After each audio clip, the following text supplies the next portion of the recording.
Hey everybody, Dr. Randy Ross here, CEO Premier Practice Consultants. I wanted to spend a couple of minutes with you talking about something that's really important when we start talking about the idea of a chiropractic practice for sale. One of the things that's really important to understand is what does your lease look like? And this is so important in the process of selling your business, your practice, your office, because sometimes there's little hidden things in there that if you're not aware of can actually be a bit of a bottleneck in a sale and can actually kill a sale. So it's important that you take a look at your lease and there are certain things you want to look for. First of all, do you have any time left on your lease? If so, how much? Do you have any what we refer to as options? So that means if your lease is up in 6 months, do you have built into there the option to renew for a certain amount of time? That's really important to understand. And are those options spelled out? In other words, is the structure of the pricing of those options spelled out? Or is it just you have an option and they'll deal with presenting to you how much they want for you to continue that lease? The other thing that's important to know is your lease assumable or transferable? That should be a paragraph within your lease that is really important to understand and really important to be clear on.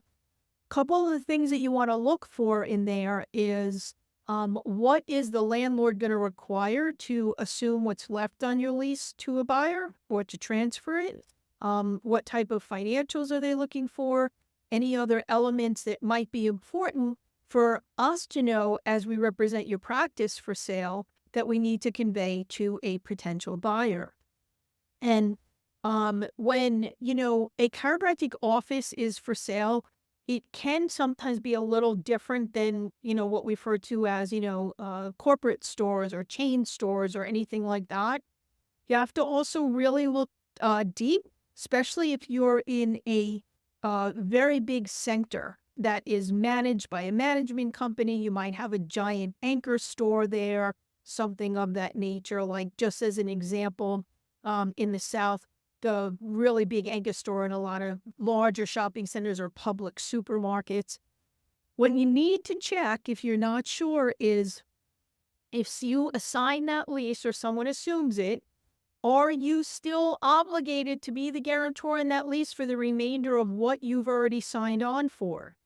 So that means if I buy your practice and there's 3 years left on the lease and they assign the remainder of that lease to me, you're still listed on the lease. If for some reason I didn't pay or I declared bankruptcy, you're still obligated to pay. So understanding if you're still a guarantor in your lease is really super important. And the other thing to understand is, does the lease require a personal guarantee? The reason why that's important is because with all the corporate buyers that are out there today and the large group investors and things of that nature, they will not personally guarantee a lease. So that's something that we need to understand. Usually when it's in there, with these very big centers with the big anchors like a Publix, there's no wiggle room. If it's a little smaller center and you know the owners, there might be some wiggle room there. But these are really important elements about your lease that you need to clearly understand as you're preparing for a sale of a chiropractic office. Okay, so take a look at that. You should know those elements anyway. You should really know all about that. So take a look at that. Be on top of that, especially if things come time to renew or take advantage of an option and you're thinking about selling. It's really important to understand what is your exit strategy on that lease. Is your landlord flexible and are they willing to work with you, with a potential buyer? So take a look.